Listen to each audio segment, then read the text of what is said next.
kind of wild, right? Yeah. Like how trends can be, well, totally global. You see something popping up everywhere. It's the hot new thing. But then over in one particular corner of the world, it's like you're living on a different planet. Yeah, exactly. It makes you wonder, like, what's going on over there? Why aren't they part of the same, global conversation? Right, right. And right now, that little corner of the world, at least when it comes to Tesla and, Elon Musk, it seems to be the UK. Oh, definitely. You see Teslas everywhere these days, right? I mean, it feels like they're just taking over the roads. Yeah, it's hard to miss them at this point. And Musk, well, let's just say, he never shies away from making a splash. He definitely keeps things interesting. But over in Britain, a whole different story. There's this very clear and kind of vocal anti-Tesla thing happening. It's pretty noticeable. And it's not just online chatter or a few grumpy tweets. It's like a real organized movement. And it's spilling out into the streets, which, to me at least feels uniquely British. What I find really interesting is the way this resistance is so focused and well organized.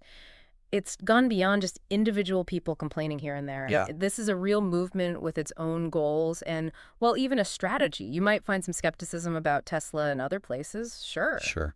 But the UK right now, it feels like the epicenter of this whole thing. The intensity is different. You hit the nail on the head. That's exactly what we're going to explore today. Why the UK? Why is there this level of pushback, this resistance to Tesla, and maybe even more so to Elon Musk himself? Right. We've been doing some digging, looking into how these protest groups formed, how they're getting their message out there. It's all very in your face, which is kind of refreshing, honestly. It's definitely hard to ignore. And we want to understand, like, the roots of this whole thing, the people driving it, how Musk is reacting, which, I mean, we can all imagine, and what this might mean in the bigger picture. Think of it as like we're trying to decode a live cultural moment as it happens, in real time. Yeah, it's like a case study unfolding in front of us. And when you zoom out a bit, this whole situation in the UK, it kind of makes you think, right? About these broader anxieties people have about, well, the power of these big tech leaders. Oh, yeah. The car itself, in a way, it's become a symbol in this whole narrative, and the person behind it, even more so. Absolutely. So let's talk about the start. What was the spark that set this anti-Tesla fire in the UK? Okay, so there are some groups, and they're not exactly subtle about their feelings, that are right at the front of this, like really in your face. Like what? Give us some names. Well, there's Tesla Takedown UK. I mean, you kind of get the idea from the name alone. Yeah, no kidding. Lay it all out there. And then there's Everybody Hates Elon. Not mincing words there either, are they? Huh. I guess not. Straight to the point. What are these groups saying? Like, what's the core of their argument? They're making a pretty clear connection. They're basically saying, look, Musk is getting more and more involved in politics around the world. We've all seen that. And they're worried about that influence. Makes sense. He's a pretty polarizing figure. Exactly. And then the other part of their argument, it's about, putting your money where your mouth is, basically. Sorry. They're saying that if you buy a Tesla, you're kind of bankrolling all this political stuff that Musk is up to, whether it's through his companies or, just his own personal wealth. So it's not just about, electric cars or the environment. Yeah. It's tied into the whole Musk empire and what he's doing outside of Tesla. That's the key point. Yeah, it's about the bigger picture. And you mentioned earlier, this isn't totally new, right? Didn't we see something similar in the U.S.? Yeah, there were definitely some early signs of this kind of, Tesla skepticism, let's call it, in the States. Right. Maybe the reasons were a little different at first. Right. But people were protesting, criticizing Tesla. It was definitely happening. But this UK movement, it seems like they took some inspiration from what was happening in the U.S. So it's like a cultural export in reverse. Exactly. Instead of music or fashion, it's political activism making the jump across the pond. I like that, a reverse cultural export. So who kicked things off over in the UK? I know we've seen this name, John Gorenfeld, pop up. What's his story? And how did all this online grumbling actually turn into protests out in the real world? This is where social media comes in, and I think it's a really important part of this story. So Gorenfeld is a software engineer, and apparently he saw this whole anti-Tesla thing gaining traction online on places like Bluesky. Okay. And it seems like at some point, all that online frustration, all the talking, it reached a tipping point.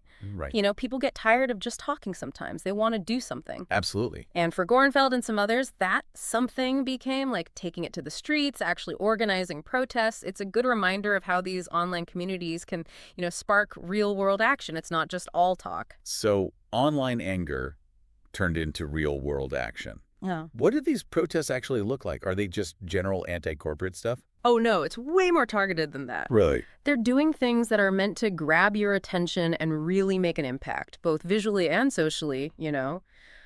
We're talking about organized protests happening right outside Tesla showrooms. Oh, wow. Bold move. Yeah. Especially in big UK cities like London. Yeah. And there are some of the classic protest elements, of course, like people holding signs, chanting slogans. But then there's this whole other thing they're doing, these guerrilla ads. Guerrilla ads, huh? That sounds interesting. And this is where the messaging gets really specific and creative even. Like what? Give me an example. So it's not like regular advertising, right? It's more like people putting up posters in public places, Yeah. changing existing billboards to say something totally different. Sneaky. I like it. And even street art. But Yeah. the messages, they're not pulling any punches. Some of them, they're directly comparing Tesla's branding and imagery to like symbols of authoritarian regimes. Yeah.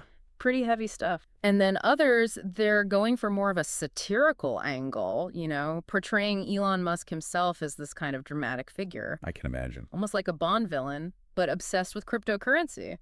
Which, given his whole thing with, Yeah, it's kind of ironic. Exactly. It makes you think. That's really clever. So they've got the streets covered, but it doesn't stop there, right? I mean, you mentioned the online side of things, too. What are they doing online to, keep this going? The online part is huge. It's how they get their message to a wider audience and put pressure on people who own Teslas or who might be thinking about buying one. Yeah. They're all over platforms like Bluesky and kind of funny, even X, which is, Musk's own platform. Yeah, can't escape it. What's the goal with all of that online stuff? They want to convince people who already have Teslas to sell them, and they also want to discourage anyone thinking about buying one. I've even heard stories of people trying to sell their Teslas online and getting bombarded with messages telling people not to buy it. Oh, wow, that's got to be annoying if you're trying to sell your car. For sure. But it shows how dedicated these people are and how far their reach is. It's a pretty deliberate strategy, right? Hit Tesla's sales figures in the UK, and that'll hurt Musk's finances and hopefully, they think, reduce his political clout. So it's all connected. Consumer choices, political influence. It's like a direct line. Exactly. They believe every Tesla sold just adds to Musk's power and influence, which they think he uses to support political causes they disagree with. So by hurting sales, they hope to weaken that influence. Okay, that's pretty clear. Now let's talk about the other side of this. Elon Musk is not exactly known for taking criticism lying down. How's he responded to this UK movement? Well, no surprise, he's mostly just brushed it off as, politically motivated. He's even gone so far as to say that people like George Soros and Reid Hoffman are secretly bankrolling the whole thing. Yeah, I've seen him say that online. Figures. Right. It's almost become his go-to move. Anytime there's criticism, it's like, oh, this is just a political attack from my enemies. The classic Musk defense. But the criticism against him goes way beyond these UK protests, doesn't it? Right. It's his political endorsements, his involvement in all sorts of global issues. Oh, yeah, definitely. People point to the political parties he supports, especially that right-wing party in Germany, the AfD.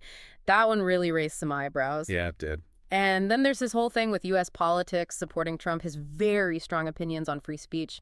He always has to weigh in on every global issue, it seems. It's true. It all just adds to this image of him as someone who's, incredibly powerful and deeply involved in politics. Right. So when people criticize him for all that stuff, the things beyond the UK protests, how does he usually respond? He usually just denies having any, authoritarian tendencies. Right. He says people are blowing things out of proportion or misunderstanding him. Right. And when it comes to Tesla specifically, he always emphasizes that the company is, ultimately trying to help the planet by pushing for sustainable energy. But then you look at some of the stuff they put in their cars, like video game consoles, it just seems a little... misplaced priorities. Yeah, I guess you could say that. Interesting.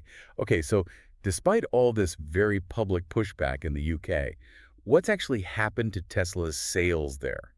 Are these protests having a real impact? Well, that's the million-dollar question, isn't it? Are the protests actually working? If we look at the numbers, Tesla sold almost 4,000 vehicles in the UK just last month, in February 2025. That's still a lot of cars. It is.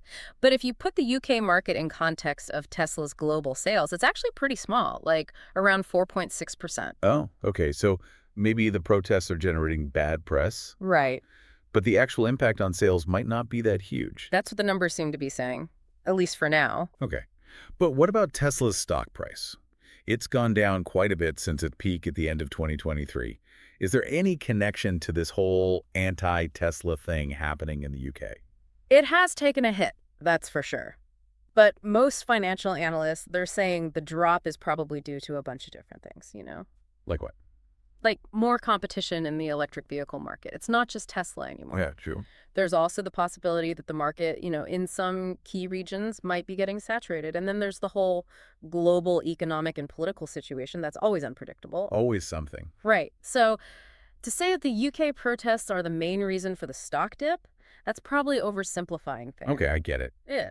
But even if the sales impact is minimal right now and the stock fluctuations are tied to bigger things, do you think all this negative press and public debate in the UK could have, a longer-term effect on how people see Tesla? Like, damage the brand, Yeah. make people trust them less? That's a really good point. Brand perception, it's not built overnight. It's a long game. And negative associations, they can really chip away at that over time. If people in the UK start connecting Tesla with controversial political figures or ideologies, it could definitely weaken their loyalty to the brand and affect their buying decisions down the line, especially for people who, really care about ethical stuff and want their purchases to align with their values. This kind of negative story, it sticks with you even if the sales figures don't immediately reflect it. So the big question now is, what's next? Will this anti-Tesla movement in the UK keep growing? Could we see similar things happening in other countries? It's hard to say for sure, but the way these protests are organized, the creative tactics they're using, it definitely suggests they're in it for the long haul, at least for now. Whether this becomes a model for other countries, well, that's a different story. It'll depend on a lot of factors, like the political climate in those places, how people feel about Musk in general, and whether these UK protests actually achieve what they're setting out to do. Makes sense. Yeah. It'll be interesting to watch how it all plays out. You mentioned something earlier about potential protest group names like Dump the Cybertruck UK or Stop Musk Before He Buys the Moon. It made me laugh, but it also kind of highlights the humor that's mixed in with all this, right? Yeah, totally. The names they come up with, the tactics, it's all very creative and often pretty funny. And that humor, that shared irony, it's a powerful thing. It can really help to keep a movement going. Absolutely. So yeah, we can probably expect more protests, more social media battles with Musk. Oh, yeah, that's a given. And who knows, maybe even more protest groups with even funnier names. It's a wild ride for sure. It is. So to sum it all up, it seems like the reason there's all this negativity towards Tesla and Elon Musk in the UK right now, it's a really complicated mix of things. There's the political worries, people's gut reactions to Musk's personality and everything he says online, Right.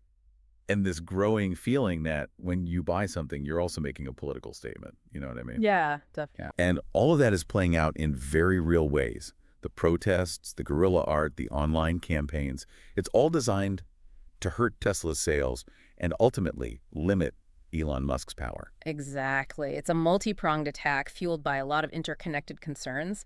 And the methods they're using, it shows how determined they are to make their voices heard, to be visible and disruptive. And it all makes you think, right, about this bigger question.